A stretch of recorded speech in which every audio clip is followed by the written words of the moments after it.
तो photo electric effect को properly explain करने के लिए हमें लिनार्ड हार्टवाक और हर्ट्ज के एक्सपेरिमेंट को समझना होगा। जब हम लिनार्ड हार्ट्ज और हार्टवाक के एक्सपेरिमेंट को समझ जाएंगे तो फिर हम फोटो इलेक्ट्रिक इफेक्ट को भी समझ जाएंगे। आइए तो experimental setup for the study of photo electric effect के बारे में बात करते हैं। Experimental setup for the study of photo electric effect. एक बार फिर से दोहरा दूं, what is a photo electric effect? The phenomena of emission of an electron due to the incident of light of suitable frequency and wavelength on a surface of metal is known as photoelectric effect। हम उसे photoelectric effect के नाम से जानते हैं उस phenomena को। आइए इसका एक्सपेरिमेंटल सेटअप देखते हैं। You need not to memorize this experimental setup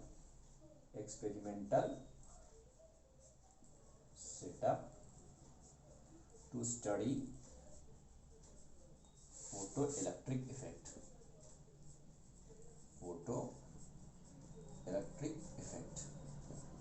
experimental setup. बेटा हम यहाँ पर एक ट्यूब लेंगे और ये कोई नॉर्मल ट्यूब नहीं होगी। इस ट्यूब में हम एक अरेंजमेंट करेंगे इस टाइप से। ऐसे एक विंडो है ये, लेकिन ये भी कोई नॉर्मल विंडो नहीं, ये क्वार्ट्ज की विंडो है। किसकी विंडो है? क्वार्ट्ज की विंडो है। अब इस क्वार्ट्ज की विंडो है और ये ट्यूब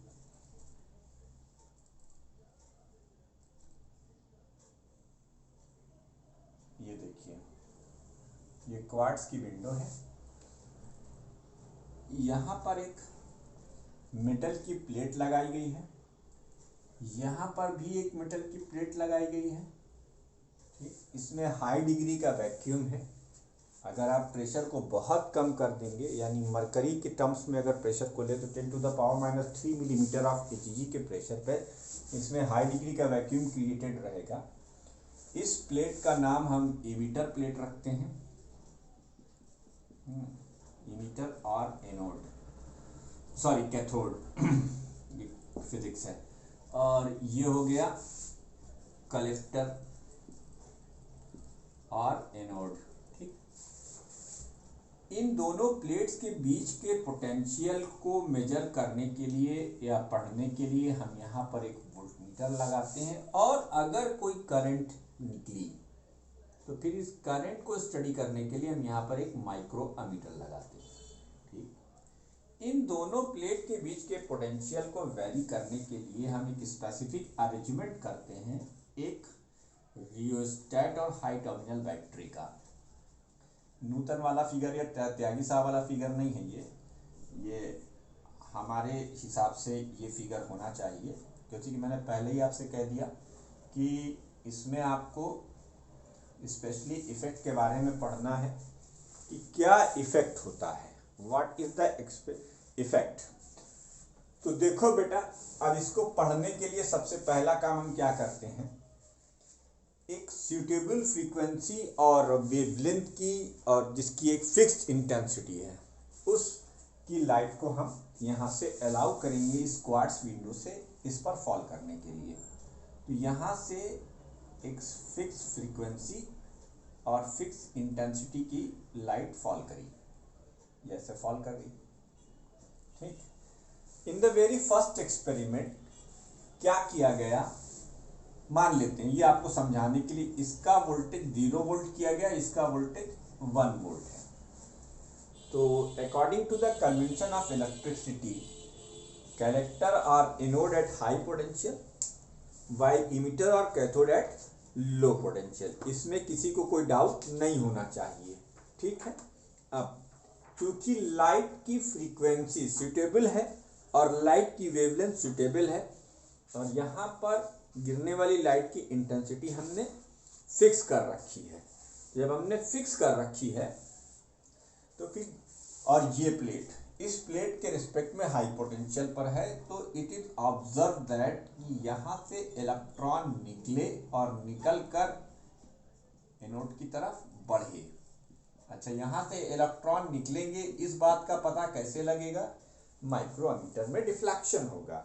तो माइक्रो अमीटर का डिफ्लेक्शन ये बताएगा कि सर्किट में करंट है। तो सर्किट में करंट कहाँ से है? सर्किट में करंट इन इलेक्ट्रॉनों के इस प्लेट पर पहुंचने से है। फिर ये सर्किट में करंट फ्लो करने लग गई।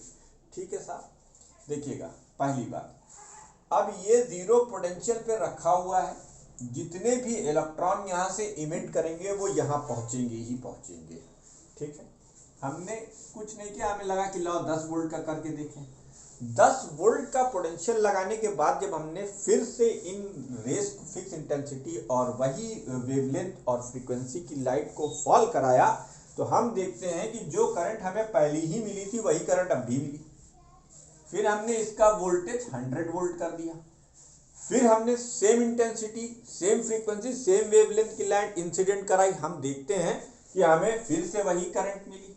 ओहो, इसका सीधा और सरल सा एक मतलब निकल कर आया कि कैथोड का एनोड का या कलेक्टर का पोटेंशियल कैथोड या इमिटर के रिस्पेक्ट में हाई होना चाहिए, सिर्फ हाई होना चाहिए, हाई होना ही काफी है। अब वो 1 वोल्ट से हाई हो, 10 वोल्ट से हाई हो या 100 वोल्ट से हाई हो, इससे मतलब नहीं है।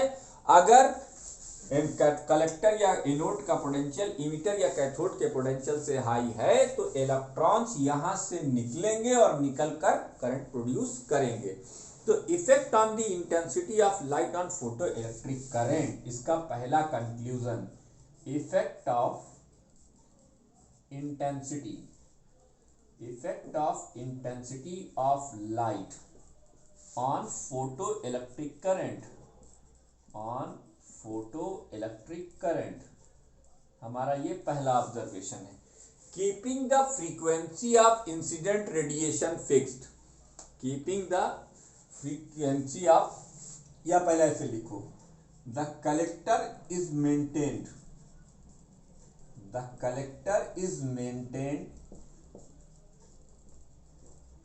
at positive potential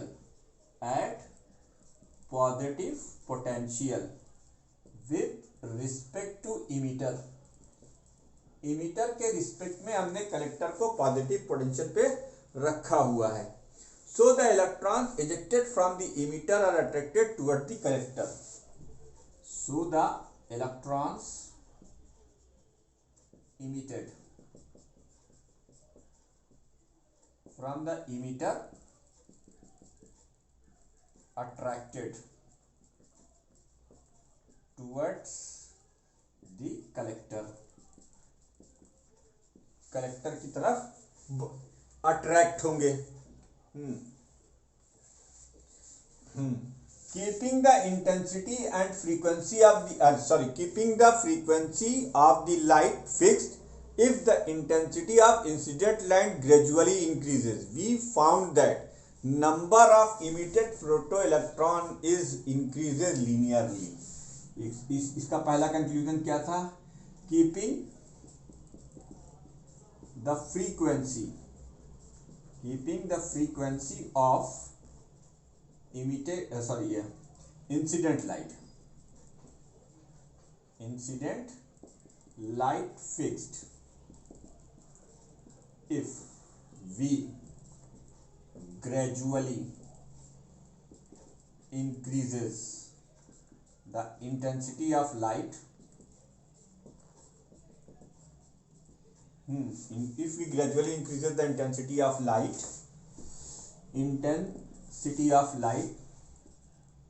we found that number of emitted photoelectrons increases linearly.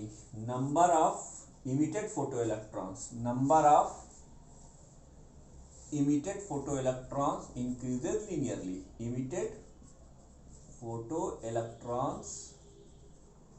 Number of emitted photoelectrons increases linearly.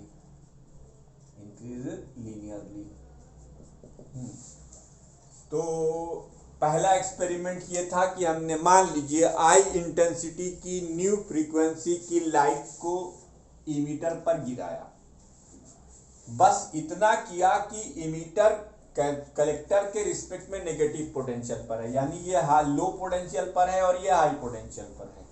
तो आप देखेंगे कि यहाँ पर करंट है, इसका वो करंट क्यों है, क्यों से कि एक पार्टिकुलर फ्रीक्वेंसी की लाइट यहाँ पे जब गिरती है तो अपने साथ एनर्जी लेकर आती है, वो एनर्जी इलेक्ट्रॉनों को छुड़ाने में कामयाब हो गई, वो सारे इलेक्ट्रॉन एक्सेलरेटिंग पोटेंशियल से अट्रैक्ट होकर कलेक्टर पर चले गए और वो सर्किट में फिर इस तरीके से यहाँ से आना शुरू हुए, तो ये करंट फ्लो करना शुरू कर गई, ये करंट फ्लो कर रही है, flow of current.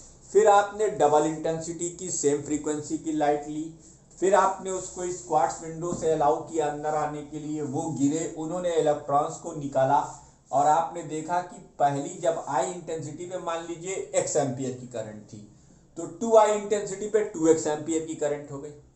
Increases linearly का मतलब 2 डबल इंटेंसिटी पे डबल करंट हो गई, 3i इंटेंसिटी पे 3x की करंट हो गई। तो number of photo electrons is directly proportional to intensity of incident radiation. अब ये पहला कंक्लूजन निकला, यानी इंटेंसिटी का इफेक्ट क्या होता है फोटो इलेक्ट्रिक करंट पर, आप जैसे जैसे इंटेंसिटी को बढ़ाते जाओगे वैसे वैसे आपकी फोटो इलेक्ट्रिक करंट बढ़ती चली जाएगी। बस सिर्फ एक फैक्टर काम करता है, एक और फैक्टर यहाँ पे काम करता है कि कलेक्टर का पोटेंशियल इमिटर के रिस्पेक्ट में पॉजिटिव होना चाहिए, सिर्फ पॉजिटिव होना चाहिए। कितना पॉजिटिव है इससे कोई मतलब नहीं, बस ये कि ये अगर आपको यहाँ करंट चाहिए तो इमिटर लो पोटेंशियल पर और कलेक्टर हाई पोटेंशियल पर होना चाहिए, ये नोट कर लीजिए। ठीक है, इसके बाद हम इसका ग्राफ भी इसी में जरा सी जगह में बना देते हैं ताकि ये पूरा पूरा वो हो जाए कि फोटो इलेक्ट्रिक करंट और इंटेंसिटी ऑफ इंसिडेंट रेडिएशन के बीच में अगर ग्राफ खींचा जाएगा तो वो ये ग्राफ कैसे आएगा, ये इंटेंसिटी है, ये इंटेंसिटी है और ये फोटो इलेक्ट्रिक करंट है, photo electric current, photo electric current. बेटा मैं मुंह से बोल रहा हूं, अगर नहीं समझ में आ रहा होगा तो वीडियो धीरे धीरे देखिएगा तो आराम से समझ में आ जाएगा। फोटो इलेक्ट्रिक करंट ये number of emitted photo electron और इंटेंसिटी के बीच में स्ट्रेट लाइन का रिलेशन होता है। इंक्रीजेज लीनियरली का मतलब जैसे जैसे आप इंटेंसिटी ऑफ इंसिडेंट रेडिएशन बढ़ाते जाएंगे वैसे वैसे इमिटेड इमिटेड इलेक्ट्रॉन बढ़ते जाएंगे। तो number of photo electrons ejected is directly proportional to intensity of incident radiation. अच्छा, ये फिगर आप बना लेंगे, इस वीडियो को पॉज यहीं पर कीजिए और बनाइए, और उसके बाद हम आगे आपको और इसमें और भी इंटरेस्टिंग चीज़ें बताते हैं। तो साहब इसका मतलब यहाँ से एक कंक्लूजन आप नोट करने लायक ये भी है कि number of photo electrons, number of photo electrons is directly proportional to, number of photo electrons is directly proportional to intensity of incident radiation. Ejected लिख लो, ejected is directly proportional to intensity of incident radiation, intensity of incident radiation। ये हुआ effect of intensity का, intensity बढ़ाते जाइए photo electric current बढ़ती जाएगी, या number of photo electrons ejected is directly proportional to intensity of incident radiation. तो इस एक्सपेरिमेंटल सेटअप में एक इमिटर है जहां से इलेक्ट्रॉन निकलते हैं, कब निकलते हैं, जब क्वार्ट्ज की विंडो से उसके ऊपर आकर फोटोन गिरता है, यानी इंसिडेंट रेडिएशन, फोटोन के गिरने से इलेक्ट्रॉन निकलते हैं। अब हमने देखा कि जैसे अगर फ्रीक्वेंसी को फिक्स रख के हम उसकी इंटेंसिटी को कंटिन्यूअसली इंक्रीज करते हैं तो आपकी फोटो इलेक्ट्रिक करंट भी कंटिन्यूअसली इंक्रीज करती चली जाती है। ये पहला इफेक्ट था, इसे नोट कर डालिए। अब हम दूसरा इफेक्ट बताएंगे। अब हम ये पूरा इरेज कर रहे हैं और आपको हम दूसरा इफेक्ट बताते हैं। तो बेटा ये एक्सपेरिमेंटल सेटअप आप नोट रखिएगा और वीडियो को जब सुनिएगा तो ये फिगर सामने रखिएगा। आप हमको तो याद है फिगर, हमें अब तो वो करना नहीं। तो अब हम दूसरा एक एक्सपेरिमेंट करेंगे, दूसरा इफेक्ट देखना चाहते हैं। Effect of potential, effect of potential on photo electric current, effect of potential on photo electric current.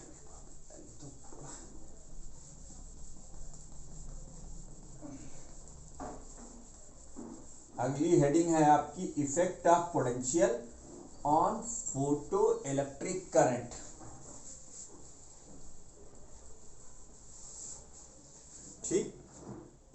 effect of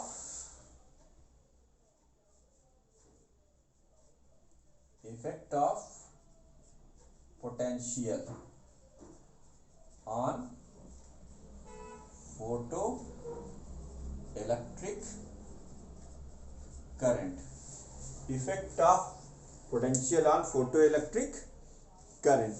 अब इसमें हम तीन घटना पे विचार करेंगे।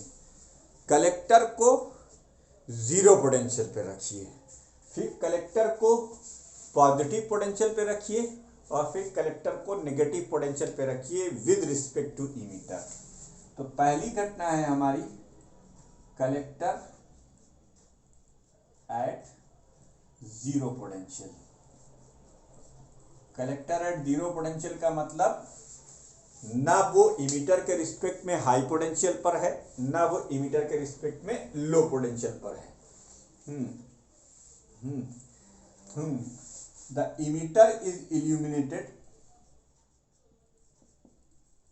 the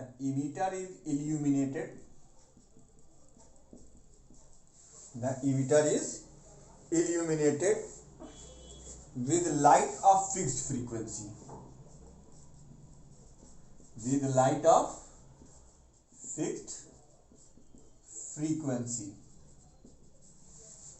the emitter is illuminated का मतलब आपने गिराया, इंसिडेंट कराया, light of fixed frequency and fixed intensity. कब ये काम कब किया? जब आपका कलेक्टर जीरो पोटेंशियल पर था एंड फिक्स्ड इंटेंसिटी, उसकी इंटेंसिटी भी फिक्स थी। Small photo electric current, small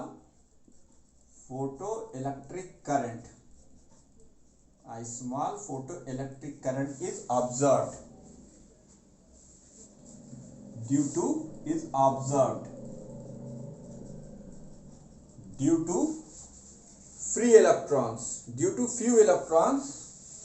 due to few electrons.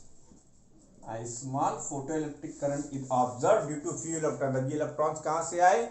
देखो बेटा, कलेक्टर के जीरो पोटेंशियल का मतलब अभी ना उसमें एक्सीलरेट करने की ताकत है, ना उसमें रिटार्ड करने की क्षमता, दोनों ही नहीं है, बराबरी का मामला है। कलेक्टर और इमीटर दोनों बराबरी पर है, दोनों का पोटेंशियल सेम है, तब भी आपको कुछ करंट मिल रही है।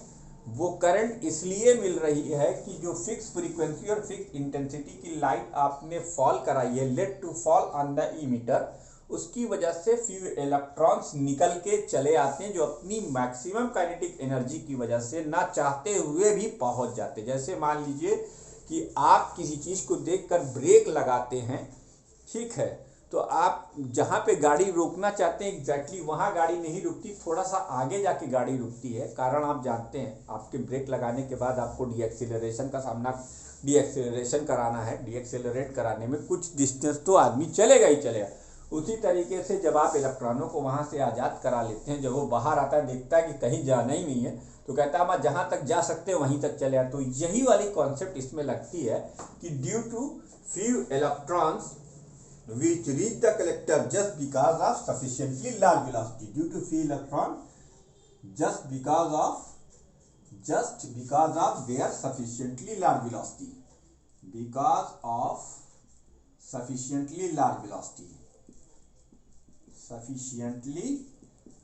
velocity, अब देखो यहीं से ग्राफ बनना शुरू होगा।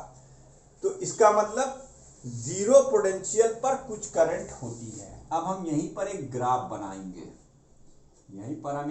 ग्राफ बनाएंगे। ये देखो जीरो पोटेंशियल है, तो जीरो पोटेंशियल पर कुछ करंट होती है, ये मार्क कर लिया। ये हमारा एक्सीलरेटिंग पोटेंशियल का रीजन है, एक्सीलरेटिंग पोटेंशियल, और ये हमारा रिटार्डिंग पोटेंशियल का रीजन है।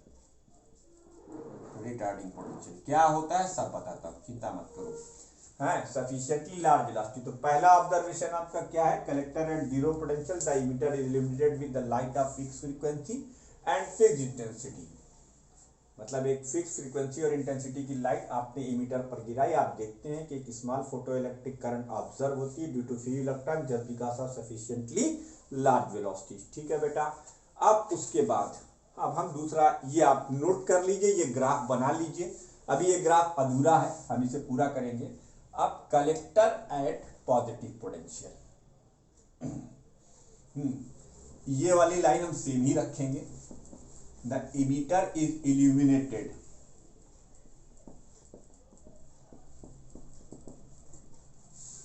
Collector is at positive potential.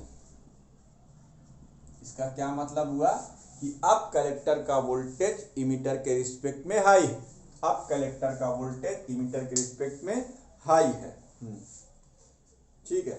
Now the emitter is illuminated with the light of fix frequency and fix intensity. अगर मान लीजिए ऐसा किया गया, ठीक है, the emitter is illuminated with the light of fix frequency and fix intensity, the positive potential, वही जो मैंने आपको एकदम स्टार्ट में कराया था, the positive potential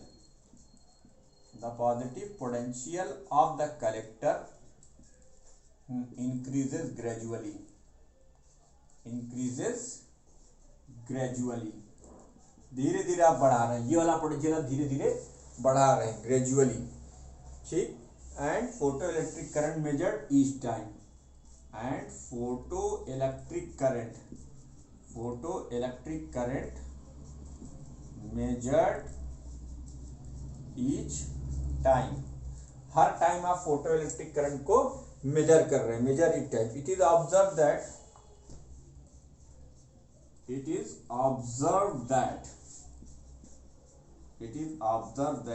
photo electric current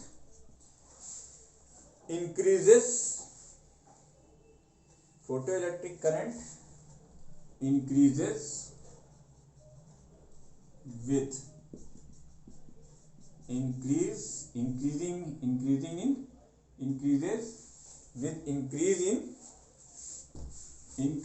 accelerating voltage, accelerating potential, with increase in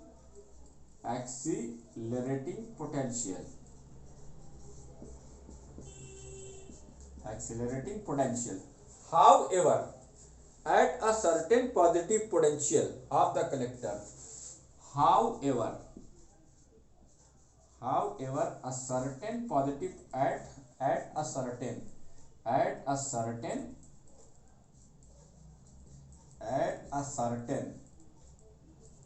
positive potential of the collector, the photoelectric current becomes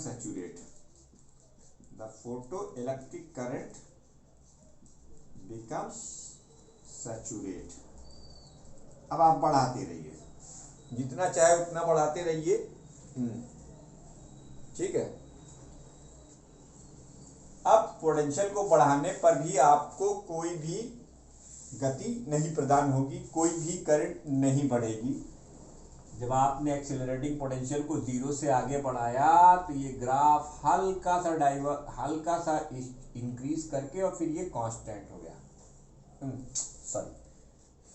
straight line आ गया। ये सैचुरेशन करंट की वैल्यू है। अच्छा, हम आपको पहले ही बता चुके थे कि एक्सीलरेटिंग पोटेंशियल से करंट का कोई लेना देना नहीं है। बस एक्सीलरेटिंग पोटेंशियल का रोल क्या होता है, भटके हुए सारे इलेक्ट्रॉनों को जो कि इमीटर से निकलकर दाएं बाएं होने लगते हैं, उन सबको कलेक्ट करके कलेक्टर की तरफ पहुंचाना। तो कलेक्टर पोटेंशियल का रोल करंट की मैक्सिमम मिनिमम में नहीं, अपन पहले ही इफेक्ट में देख चुके हैं कि नंबर ऑफ फोटो इलेक्ट्रॉन्स यानी photo electric current directly intensity पे डिपेंड करती है। बस शर्त क्या है, फ्रीक्वेंसी को फिक्स रखा जाए। चलिए इसी एक्सपेरिमेंट को हम दोहराते हैं। अब ये आई इंटेंसिटी की फिक्स फ्रीक्वेंसी की लाइट थी। अब इंटेंसिटी को डबल किया गया, लेकिन इंटेंसिटी को डबल किया गया लेकिन फ्रीक्वेंसी को फिक्स रखा गया। तो आप देखेंगे कि ग्राफ यही मिला, ये 2i इंटेंसिटी का ग्राफ। तो करंट क्या हो गई, जस्ट डबल हो गई। ठीक है। फिर आपने क्या काम करा, आपने 3i इंटेंसिटी का वो खींच दिया, तो आपको करंट ट्रिपल मिल गई। तो कलेक्टर वोल्टेज को पॉजिटिव रखकर जैसे जैसे आप इंटेंसिटी बढ़ाते जाएंगे वैसे वैसे करंट बढ़ती चली जाएगी, लेकिन एक्सीलरेटिंग वोल्टेज को बढ़ाने से कोई खास फर्क नहीं पड़ेगा। जब थोड़ी ही सी एक्सीलरेटिंग वोल्टेज को बढ़ाने से थोड़ी ही देर के बाद मैक्सिमम वैल्यू आ जाएगी सैचुरेशन करंट की। और उसका कारण क्या है कि जो इमीटर से निकलने वाले इलेक्ट्रॉन सारे पॉसिबल डायरेक्शन में जाना चाहते थे, उन सारे इलेक्ट्रॉनों को घसीट कर वो अपनी तरफ खींच लेता है कलेक्टर। यही एक रोल है कलेक्टर पोटेंशियल का, फोटो इलेक्ट्रिक करंट को अपनी तरफ खींच के लाने के लिए। क्योंकि देखिए भाई, सरफेस से निकलने वाले इलेक्ट्रॉन सभी पॉसिबल डायरेक्शन में जा सकते हैं, इसलिए उन्हें सेम डायरेक्शन में करने वाले के लिए ये रोल कराया गया था। ये एक्सपेरिमेंट किया गया था कि देखें शायद एक्सीलरेटिंग वोल्टेज के बढ़ाने से सैचुरेशन करंट पे कोई बहुत ज़्यादा इफेक्ट पड़े, लेकिन ऐसा एक्सपेरिमेंट में नहीं पाया गया। तो सीधा सीधा कंक्लूजन ये निकाला गया कि एक्सीलरेटिंग वोल्टेज के बहुत ज़्यादा बढ़ा देने से आपकी करंट की वैल्यू पर कोई फर्क नहीं पड़ता। हाँ, इंटेंसिटी को बढ़ाने से या घटाने से आपकी सैचुरेशन करंट घट या बढ़ जाती है, लेकिन ये सारी इंटेंसिटी जो कि वैरी कर रही हैं, इसमें एक फैक्टर अभी भी कॉमन है, वो है फ्रीक्वेंसी। ठीक, अब कलेक्टर को, ये था कलेक्टर एट पॉजिटिव पोटेंशियल। अब हम इसी ग्राफ में तीसरा देखेंगे, कलेक्टर एट नेगेटिव पोटेंशियल। अब तीसरा इफेक्ट, भाई जीरो देखा हमने, फिर हमने पॉजिटिव देखा, अब हम नेगेटिव देखेंगे कि what is the effect of negative potential when collector is at negative potential. ये देखिए,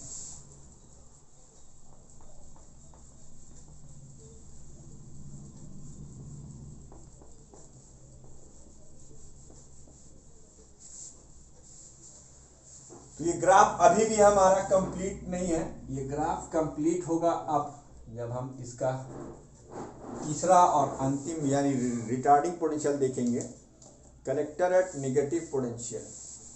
थर्ड कंक्लूजन, अब ब्लैक पेन से नहीं लिखेंगे, मिटाने में दिक्कत होती है। Collector eight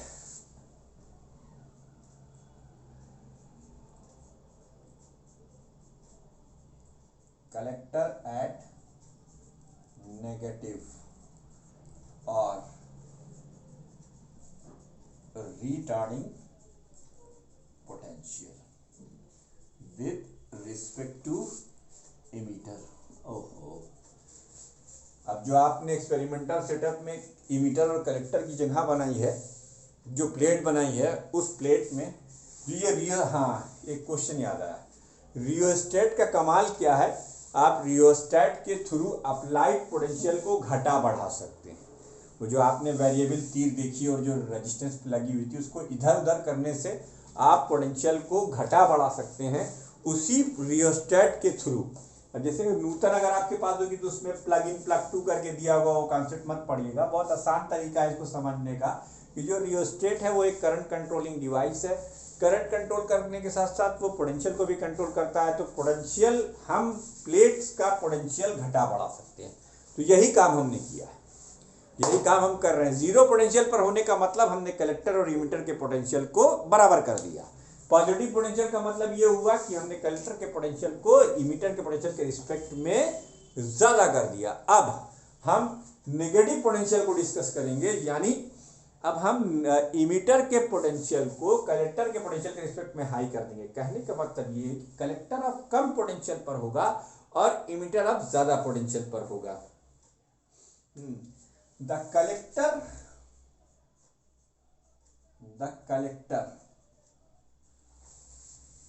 is made increasing. The collector potential is made increasingly. The collector potential is made increasingly negative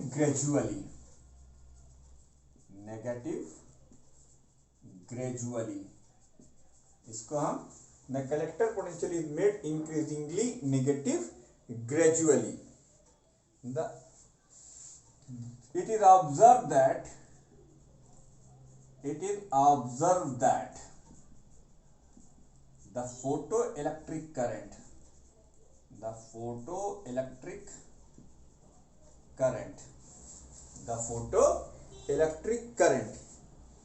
decreases rapidly. The photoelectric current decreases rapidly decrease decreases rapidly at a certain sharply defined potential. At a certain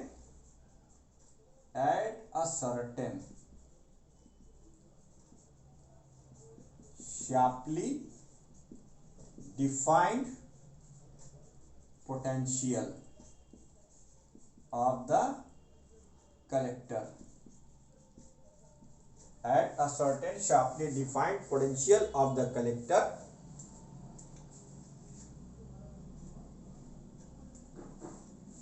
the photoelectric current becomes zero.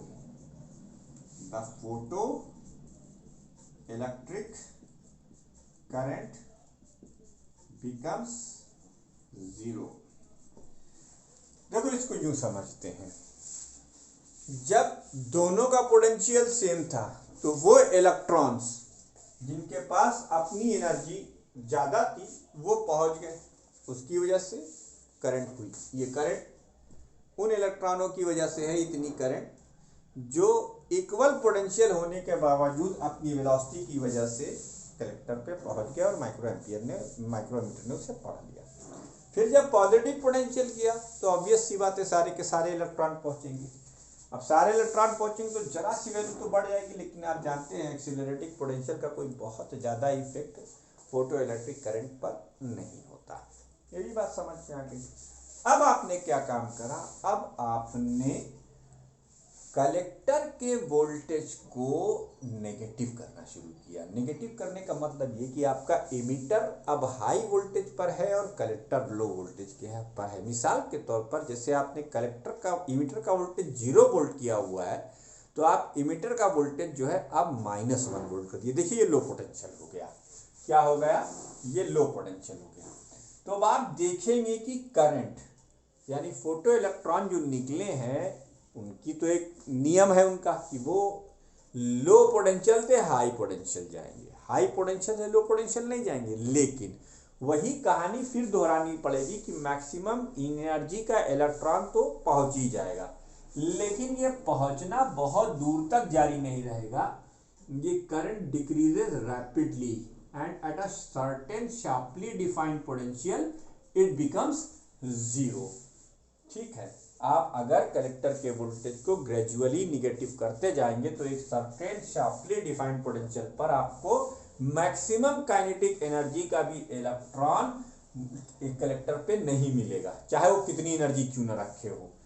इसी तरीके से 2i वाले के साथ भी ये experiment repeat करेंगे तो आपको यही ग्राफ मिल जाएगा, और इसके साथ भी करेंगे तो आपको यही ग्राफ मिल जाएगा। ये ग्राफ कंप्लीट हुआ। ये ग्राफ था किसके बीच में? फोटो इलेक्ट्रिक करंट और पोटेंशियल के बीच का ये ग्राफ था। इस ग्राफ के तीन डिफरेंट पहलूज थे, 3 डिफरेंट एस्पेक्ट्स थे। मैंने आपको तीनों बताए। जब कलेक्टर 0 पोटेंशियल पर होता है तो थोड़ी करंट, जब पॉजिटिव पोटेंशियल पर होता है तो सैचुरेटेड करंट, और जब नेगेटिव पोटेंशियल पर होता है तो धीरे धीरे अगर आप पोटेंशियल नेगेटिव करते चले जाएंगे कलेक्टर का, तो आपको एक ऐसा सर्टेन शार्पली डिफाइंड पोटेंशियल मिलेगा जहां पर आपको मैक्सिमम काइनेटिक एनर्जी का इलेक्ट्रॉन भी कलेक्टर पर पहुंचने से फेल कर जाए। ठीक है, अब इसको कहते क्या है? ये एक इंपॉर्टेंट डेफिनेशन है। ठीक है,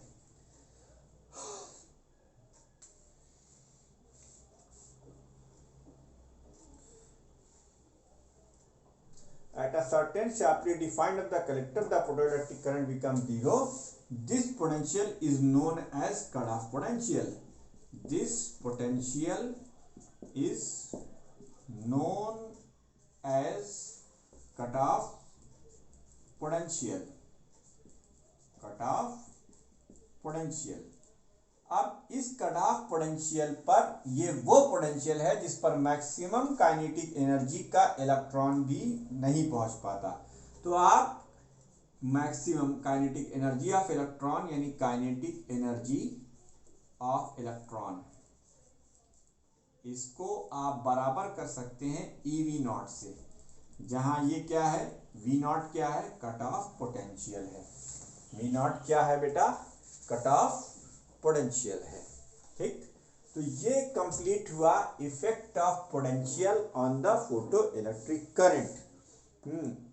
ये इसको आप एक और तरीके से लिख सकते हैं। चलिए कट ऑफ पोटेंशियल को एक और तरीके से डिफाइन कर देता हूँ। वीडियो को पॉज करिए, इसको नोट करिए, आगे बढ़ता हूँ। मैं आगे बढ़ रहा हूँ भैया, हट गया हूँ एकदम से, इसको आपको सब नोट कर लेना है। चलिए आइए कट ऑफ पोटेंशियल को एक और तरीके से डिफाइन कर दें आपके लिए।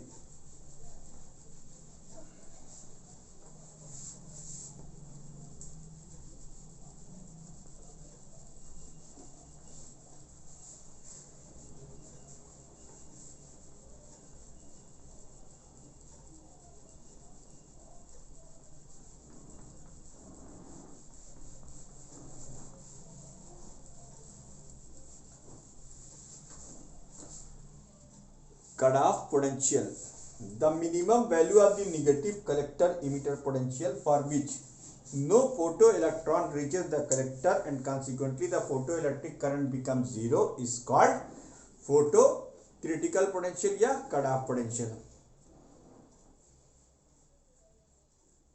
ठीक है, अब तीसरा एस्पेक्ट हम देखेंगे। तो what is the cut off potential,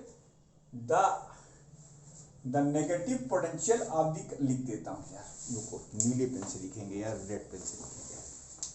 the negative potential of the negative potential of the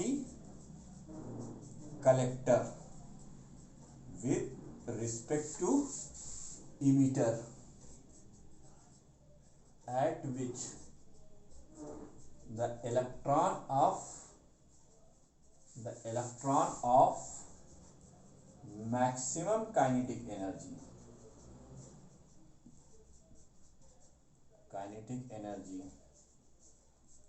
fail to reach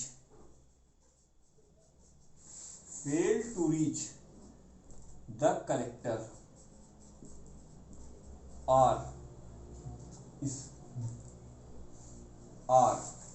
the minimum negative potential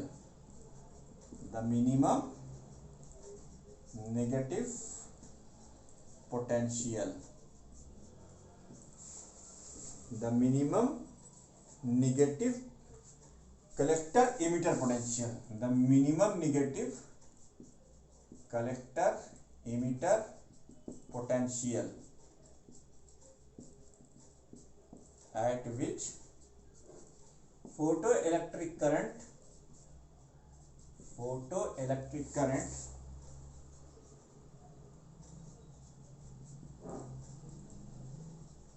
becomes zero is called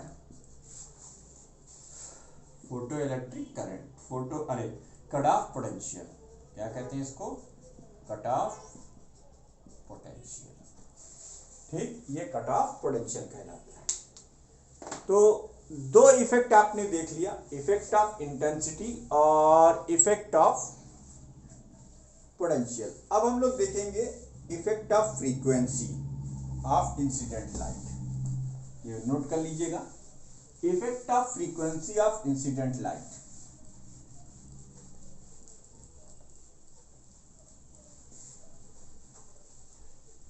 Effect of frequency of incident light on stopping potential।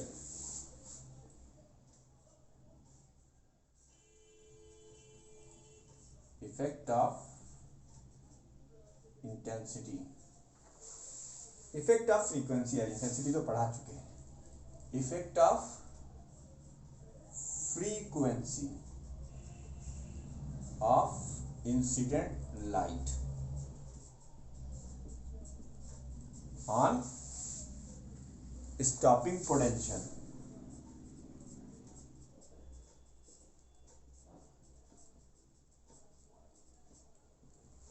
जब हम stopping potential का effect देखना चाहते थे photo electric current पर, तब हमने frequency को फिक्स रखकर डिफरेंट इंटेंसिटी की लाइट को इल्यूमिनेट कराया एमिटर को डिफरेंट इंटेंसिटी की लाइट से।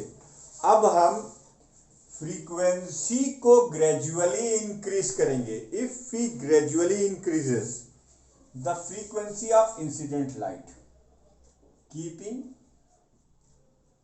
keeping the intensity of incident radiation fixed, keeping the intensity of incident radiation fixed, if we gradually increases the frequency of incident light,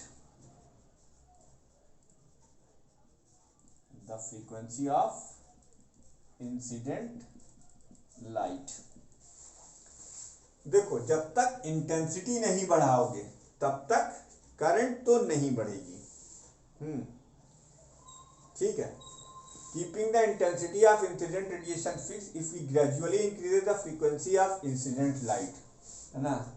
The value of saturation current, the value of saturation current does not increases, कोई लेना देना नहीं है। आई intensity की light गिराया तब भी current I थी, ठीक है।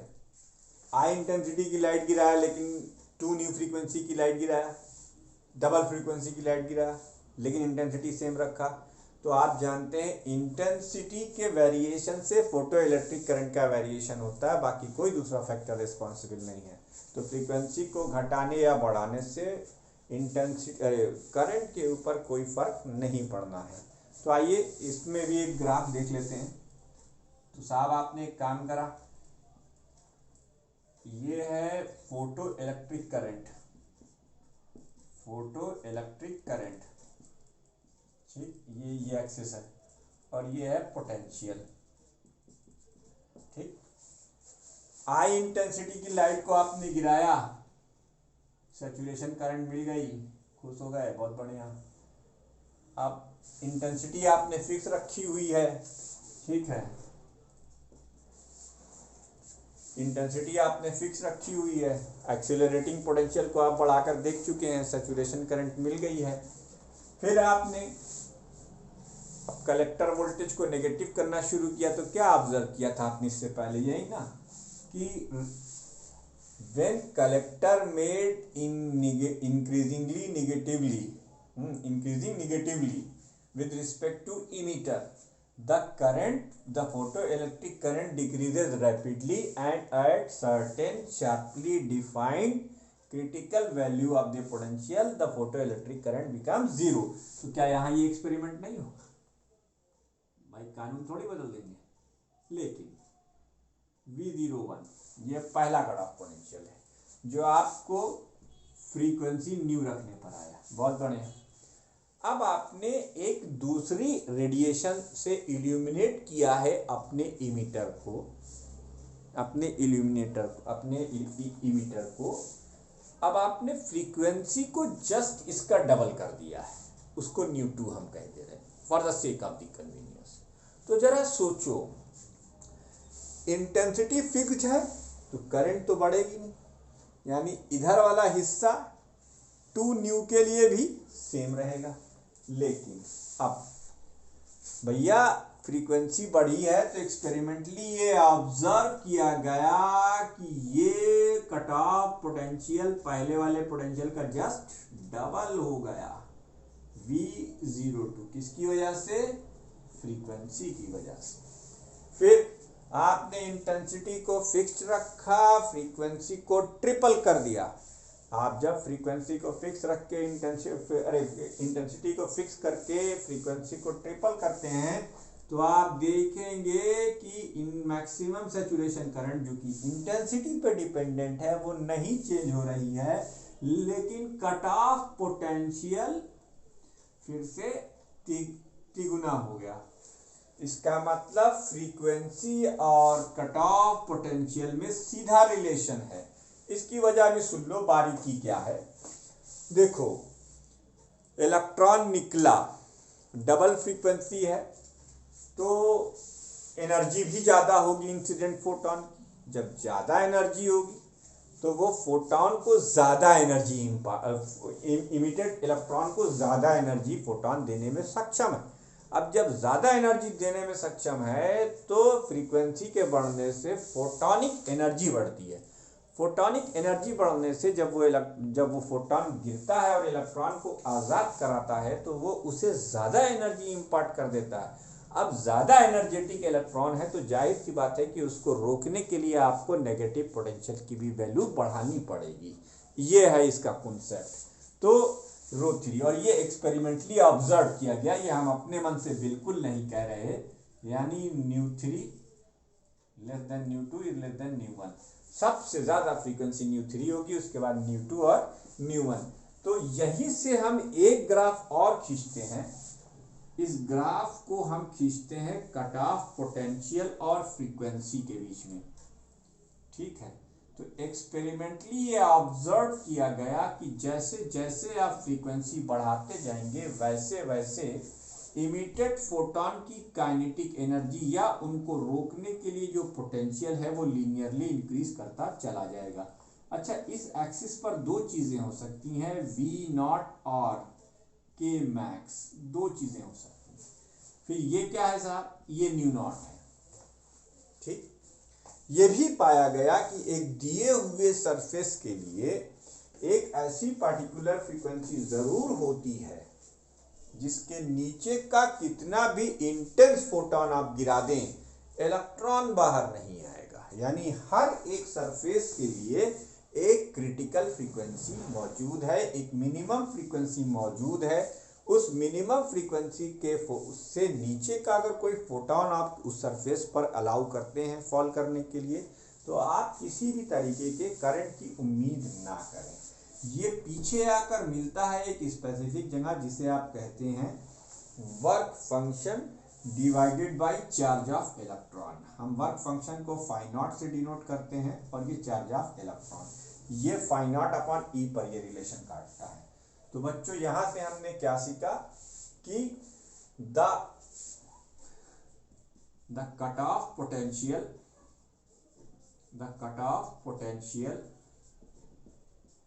or the cutoff potential or the maximum kinetic energy of emitted electron, maximum kinetic energy of emitted electron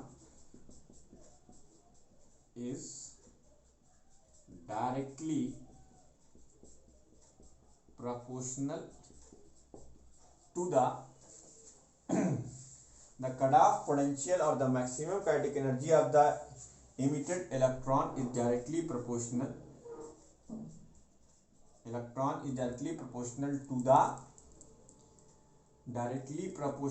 to the frequency of incident light।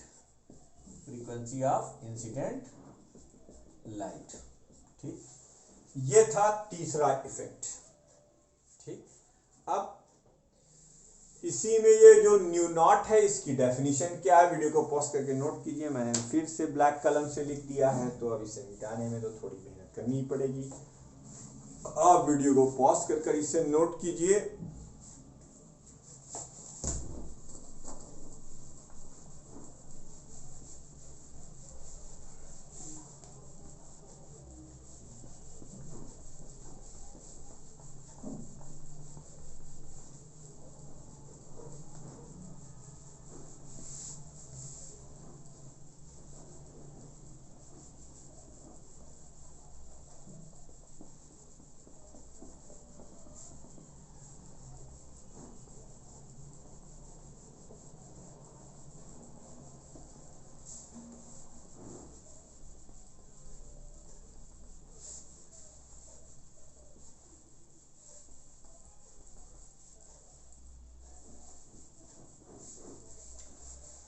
ठीक, तो आइए इन सारे कंक्लूजन्स को सम अप करते हैं और लिखते हैं laws of photo electric emission. Laws of photo electric emission, इसी में हम आपको थ्रेशोल्ड फ्रीक्वेंसी की डेफिनेशन भी लिखवा देंगे। Laws of photo electric emission, पहला law, for a given material,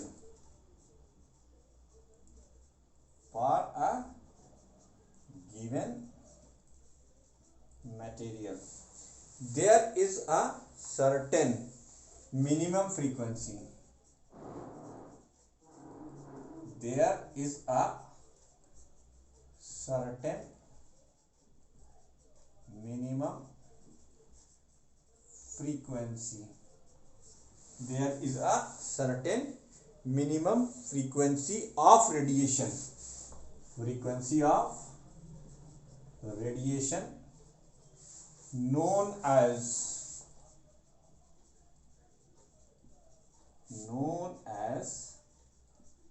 threshold frequency.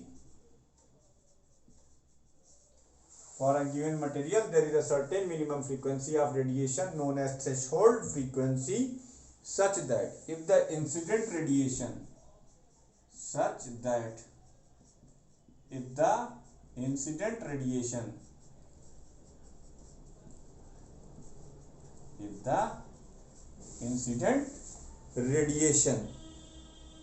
has a frequency below this threshold, such that if the incident radiation has the frequency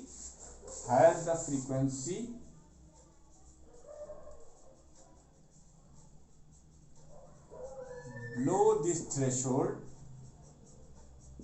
no electron will be ejected, howsoever intense the radiation may be. No photoelectric emission, no photoelectric emission will take place howsoever strong the radiation may be, howsoever intense the radiation may be। ये पहला law है। तो हर एक surface के लिए एक minimum frequency है, उस फ्रीक्वेंसी से बिलो फ्रीक्वेंसी का फोटॉन, कितना भी इंटेंस फोटॉन हो, वो कोई फोटो इलेक्ट्रॉन इजेक्ट नहीं कर पाएगा। इसका देखिए एक बहुत प्रैक्टिकल एग्जांपल आप देखते हैं कि आपका मकान की चारों तरफ आपके सराउंडिंग्स में, मकान न कहिए सराउंडिंग्स में, आप देखते हैं लोहा बहुत है, सबसे मोस्ट अबंडेंट एलिमेंट के फॉर्म में आपको लोहा दिखाई देता है।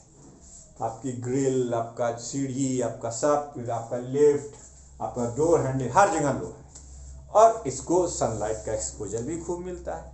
तो सनलाइट क्या है? सनलाइट स्पेक्ट्रम की लाइट है यार, फोटॉन्स है, विजिबल फोटॉन्स कहते हैं आप उन्हें। 4000 एंगस्ट्रॉम से लेकर 7200 एंगस्ट्रॉम की वेवलेंथ आती है। अब एक्सपोजर भी उनको दिया जा रहा है। आप ना चाहकर भी कुछ लोहे को तो आप एक्सपोजर लाइट का मिलता ही रहता है, जैसे रेल की पटरी।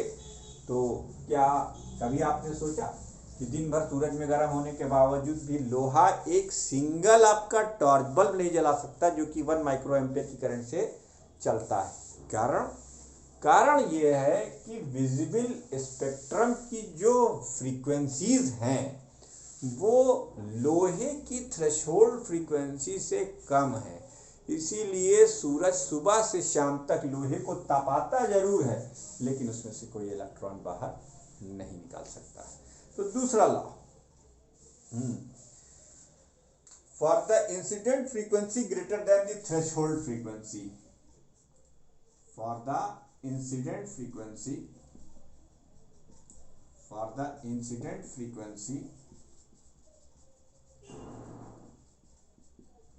greater than threshold frequency,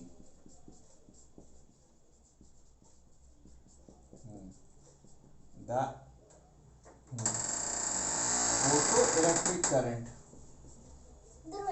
the photoelectric current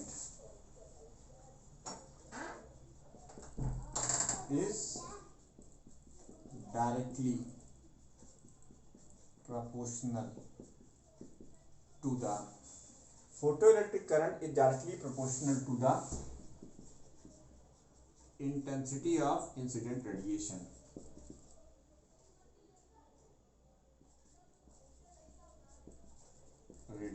ये दूसरा लॉ है, ये मैं पहले भी आपको बता चुका हूँ, यहाँ से फॉर्मेलिटी कर रहा हूँ, लिखना जरूरी है।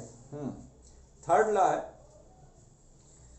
The maximum kinetic energy of the emitted photoelectron, the maximum kinetic energy of photoelectrons या emitted photoelectrons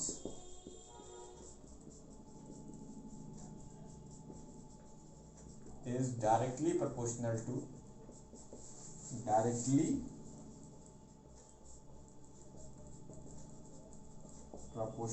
to the frequency of incident radiation,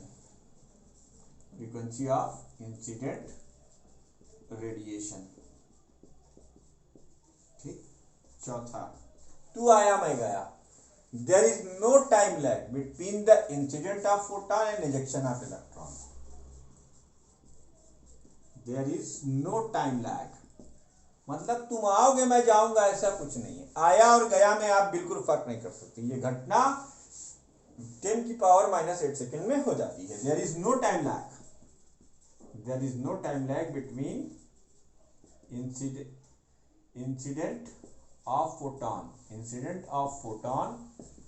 and ejection of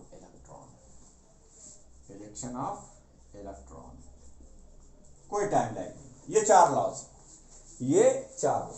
अब इन चारों लॉस के बिहाफ पर अल्बर्ट आइंस्टाइन ने सम अप किया Einstein photo electric equation या Einstein photo electric equation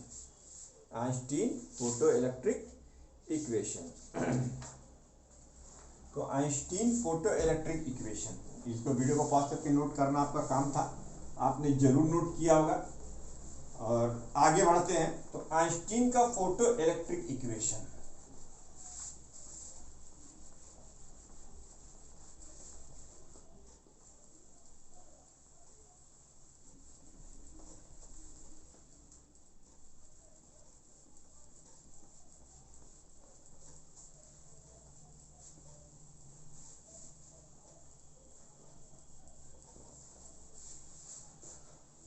Einstein's photo electric equation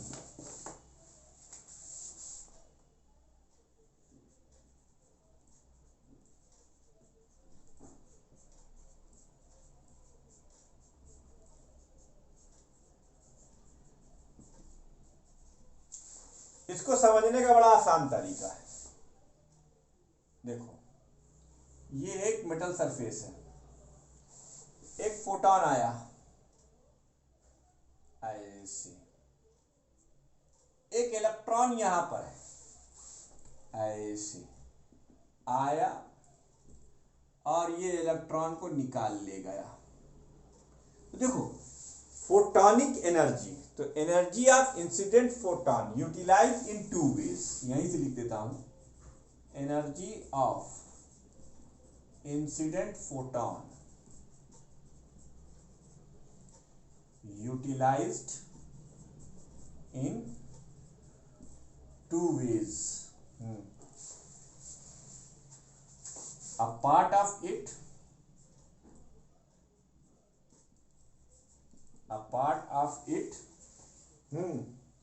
overcome the work function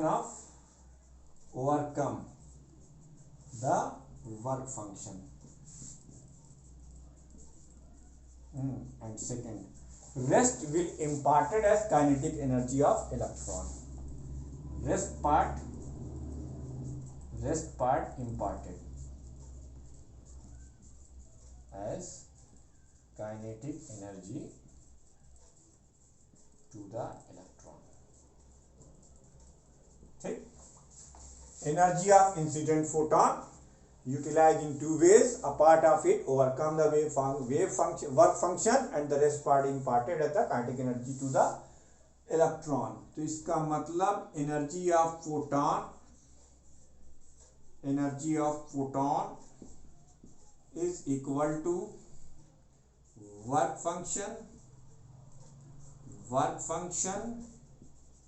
plus kinetic energy of ejected electron.